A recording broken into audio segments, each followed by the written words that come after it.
Hello, Internet. Welcome to episode 15 of Verbal Graffiti with your host, Brian Glass, aka the B-Man, aka the People's Degenerate. I am very frustrated right now because there was this post I wanted to talk about on Reddit and I can't find it. I thought I saved it, but I don't know where it is. I spent the last hour looking for it, just scrolling through my phone because I had written notes, I had jokes, I had historical references. The B-Man loves a good historical reference, especially American history. I had this joke. I was going to compare it to George Washington crossing the Delaware River during the Revolutionary War and how this person was nowhere near George Washington, but we'll make do, right? You can make dough out of, what do you make dough out of? Eggs and flour, a little bit of salt, maybe. We'll make funny out of whatever I can find up in here. We'll just verbal graffiti. That's what we'll do. We'll verbal graffiti the funny out of us. What? There was something else. Something else. Oh yeah, I'm smiling a lot. When I get angry or frustrated, I smile, which makes me manic, psychotic. I need to find a new word other than psychotic. Because most people they scrawl and they're Now I just smile like I'm the Joker. That's why I would never be good if I played for the Yankees. Not that I would ever play for them because I have no athletic ability. I didn't get past minor A. Or was it minor A in Little League baseball? But I'd be a guy like Chapman when he would give up a home run in the playoffs and they lose a series, like he would walk off the mound smiling, and that drove the fan base bonkers. How he could smile after blowing a season, like 6 months. You give up a dinger. The guy in the Astros, that little midget guy. I know I shouldn't use the word midget, but then he just smiles. But that's me. Like I smile, so I didn't sympathize with Chapman because I don't sympathize with guys who are somewhat domestic abusers. I don't think he was charged, but Chapman's not on the Yankees anymore, so fuck him. All right. We're gonna get to this. We're gonna get to this. All right. I found this one. If I can open up my phone, this one's on the subreddit "Choosing Beggars." A homeless lady begging at ATM. I walked into my bank to use the ATM and noticed an older homeless lady sitting inside on the floor. When I was done using the ATM, she asked me if I have any money to spare. I unzipped my change purse and was about to hand her my change, probably $4 to $5 worth, and she says, "I just saw you pull out a 20." I stared at her completely straight face and just walked out. WTF, LOL. Like actually WTF. What the fuck? I've noticed a thing on YouTube now where and all the social medias where people aren't swearing on their reels because the algorithm doesn't push it to the top, so people are self-censoring. Fuck that. Here, verbal graffiti, we're letting the curse words fly, even though I don't really swear that much. You unzipped your purse to give her money. The only thing I'd be unzipping are my pants. Hey, you want 20 for me? Earn it like an American. No, that's just funny. I'm so juvenile. I don't give money to homeless people, and I'll tell you why. When I was living in New York, working in New York, there was a bum, and I use that term, as an insult. Yeah, there was this bum by Grand Central. Every day I would leave work at like 5 to 5:30. He'd be there on like one of those egg crates reading a book. I guess he was like an intellectual bum. So bum with an accent, whatever. So every day I would wave to him like, hey, like smiling, but not frustrated, just happy. And he would wave back at me and kind of smile. And we did this for months. And then one time he's like, hey, B-Man, come over. So and at this point, we'd kind of formed a relationship although we've never actually spoken to each other. But I went over to him and we were chatting. I was like, "What kind of book do you do?" And he's like, I do some poetry." And we started talking. I'm like, "Cool, I'll see you tomorrow." And then he's like, "Hey, do you have any money? I want some food." And I gave him money. I'm not sure how much money, probably like this lady, $4 or $5, but inflation. So maybe $10 at the time. And I felt like it ruined our relationship because there was no money involved. It was a transaction. It was kind of like a John and a hooker. And then it made me feel uncomfortable about my interaction with him. So from that point forward, I had to find a new route to get to Grand Central, which means I had to go like a completely other block out of my way. And I did that till I ended up getting fired from that job. So I think it was like another year. I went out of my way to avoid that guy. And then recently, 2 weeks ago, I was trying to film a comedy sketch video, things that I do, and it was raining because that's all it does here in Connecticut. So I ran into a cafe. It was around like 4 o'clock on a Saturday. So the coffee shop was closing quickly. So I was drinking my coffee, and the barista, very nice, she asked me, "Hey, we have these donuts. We usually give our food away to the shelter, but these go bad. So do you want a donut?" And so I took a donut, and there were a couple other patrons in there. They took a donut as well. And as I was walking out, a homeless guy, a real bum, a bum, walked in and goes to me, "Hey, do you have any money? I want to get a sandwich." And I said, "Oh no, but I just got this donut. They're giving them out. Do you want it?" And he told me, "No, I don't eat sweets." And I gave that guy a stare, kind of like I'm assuming this lady gave. And I just walked out, and then I gave that donut to my mom because I'm a good son. Yeah, I don't. I have a big stance. I do not give money to homeless. A, because maybe I'm a little neurotic, but B, like the homeless person is putting me in a predicament where I feel bad about myself, and I don't feel like that's deserved. If I'm walking down a city block and you come if you get in my way and ask me for $1 or food, and then I say no, like I'm not gonna feel bad about myself. No, no, no. I was having my day. You were having your day. You interrupted my day, and because I don't give you what you want, society is supposed to look down at me because I'm not giving a homeless person money. No, fuck that. Like, get out of here with that. Like I'm going where I got places I gotta be. This is verbal graffiti. You think I could waste my day? No. And also, doesn't it feel a little like demeaning giving a homeless person $1, or sorry, the unhoused $1? It's just like if you give someone $1, it's almost like you're like throwing change at a stripper, like quarters at a stripper. It's like, oh, you little person, here's $1. Like you're like he's a child and you're the tooth fairy. Like, oh, here's $1. Good boy, go ahead, go find some drugs. Like, no, like, and I'm not gonna give $10 because I'm cheap. The B man's cheap. I'm not. The only time I'd ever give somebody $10 if you happen to catch me on like a Christmas morning or after I got an amazing blowjob. That's the only time I'd give a homeless person $10. I will say though, I do tip well. We will get to tipping at some point in this in verbal graffiti history because I have a lot of thoughts on tipping and how much you should tip, but that's like a different thing than what we're talking about here. So I'm totally with you here. Like, you walked out on her. She didn't deserve any money. But my big takeaway here is it's a rule I didn't know I needed to have, but now I'm making it going forward.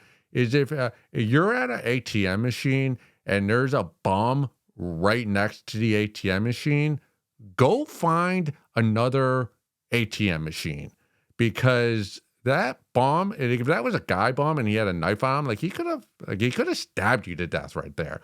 Like he's literally watching you take $20 bills from a machine when he's within striking distance of you. Like, yeah, it was a lady, but still, like she could have spit on you and given you giving you bird flu or something like that. So yeah, verbal graffiti rule: if you're at an ATM and there's a bum, a homeless, a hobo, go find another bank to get your money from. All right, let's get to a segment now. Hi, this is Brian Glass, aka the People's Degenerate. Today, I'm going to show you how I've been sneaking alcohol into baseball stadiums for the better part of 2 decades. Put a few nips on the inside of an umbrella, and I promise you, security will never check it. Most stadiums will allow you to bring food inside as long as it's in clear wrapping. So here's what you do. Get a couple nips, rip out some bread, roll it up in saran wrap, and bypass security. I've spent nearly 2 decades perfecting how to be a scumbag. With a Kaiser roll and an umbrella, you'll never have to spend $15 on a Bud Heavy ever again.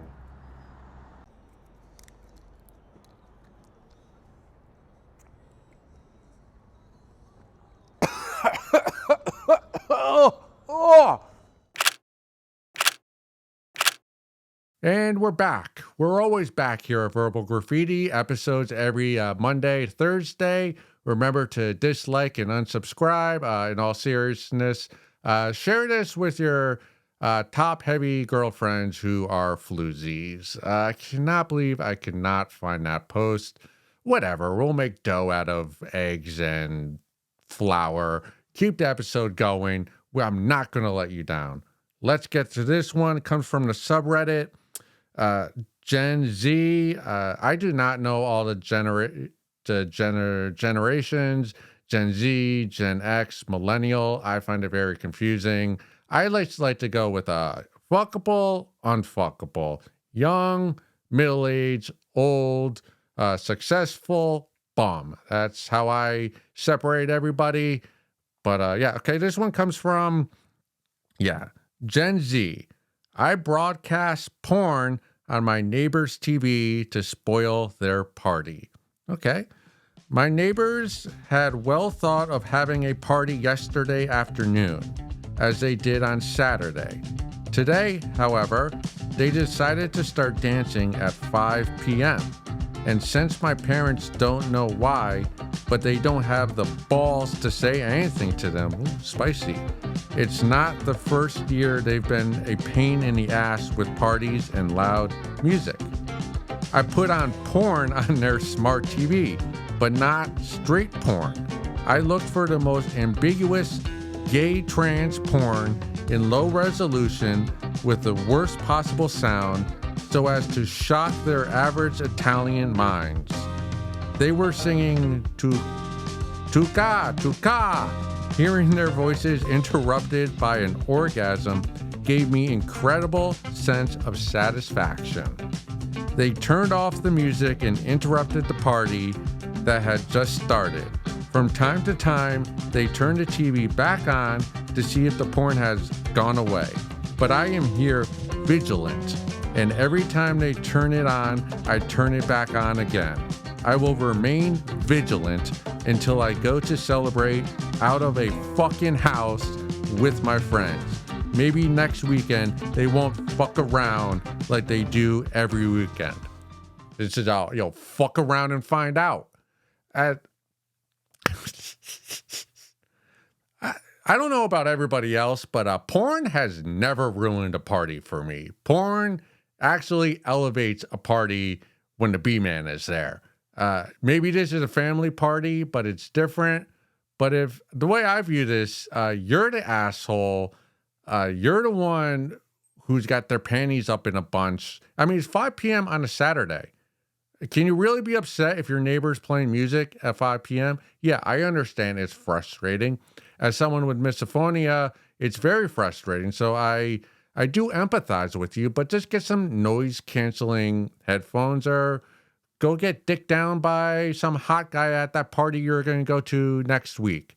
And just by you using like the number 0 instead of an O when you were spelling porn, tells me you're the one without the big balls. I don't know. Everything about this just seems off. Like you showed trans gay porn in low resolution. Of all the porn to make people feel uncomfortable, why low resolution? Go 4K, 6K, 8K if you have the storage space. Make it loud as possible. And gay trans porn, I've seen some of it accidentally, but it's not that off-putting if you turn the TV off right away. What you should have done is if you really want to upset them next week, you got to go Amber Heard on their ass. You got to find porn with bodily fluids. You got to find like the poop, the pee, the blood, the spitting, maybe one of those blacked videos I've mentioned in the past where there's like one lady with like 9 or 10 black guys with this fucking just bukkake all over her face. Maybe amputee porn. You could do midget porn, or sorry, small person porn. There's always vintage, which I love. There's so like a sex. All right, you guys, I get it. You guys get the point. You get the point. You don't need more examples. All right, sorry, I get a little too excited when I'm talking about the smut. But what do you expect, right? This is what verbal graffiti is. But gay trans porn is pretty tame by today's standard. Oh, you probably should have just done bestiality. We do not promote bestiality porn here, but you can find a horse doing some damage on the internet. Be better next time. You need to find you need to be successful in life because there's always going to be neighbors playing music at 5 p.m. on a Saturday. I don't think there's anything wrong with your neighbors. And you calling them Italians, what's wrong with Italians? Italians are beautiful. Any busty Italians? Hit me up here at Verbal Graffiti.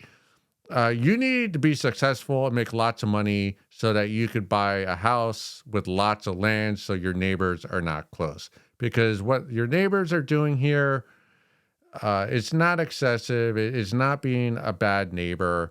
If they're doing it every weekend, I can understand maybe that's why you're frustrated. But you got some evil in you. You got some like crazy girlfriend. You'll key a car, and when you break up, you'll call the ex and you'll try to catapult a relationship. No, because that's going up. So what's destroy a relationship? I don't know the good term. I need to improve my vocabulary. But you use the word being vigilant in regards to showing porn at your neighbor's party. Vigilant, I don't think that's the term you should be using in this instance scenario. You're going to catch a second degree assault charge in your future within the next 3 to 5 years. I could almost guarantee that. I think you'd agree with me. If you really want to get at your neighbors, though, arson, can we promote arson here on YouTube, Instagram? Yeah, just light the house on fire so you don't have to deal with the neighbors again. No, I'm joking. But maybe, I don't know, maybe go up on the roof, get the hose, and try to get some flooding going in their roofs so they have to, or through their ceiling, so they have to turn the music off and fix that. I mean, there are more things to do than porn. Like, porn's so accessible, and I think everyone knows about porn that unless you're like in a classroom and the teacher like puts it on the whiteboard by accident or shows it the projection screen or whatever they're showing the technology on, almost every other walk of life, like even in corporate life, like it happens. Like everyone's got porn on their phone. So I don't think this is going to ruin their party. If anything, it's going to make it more memorable.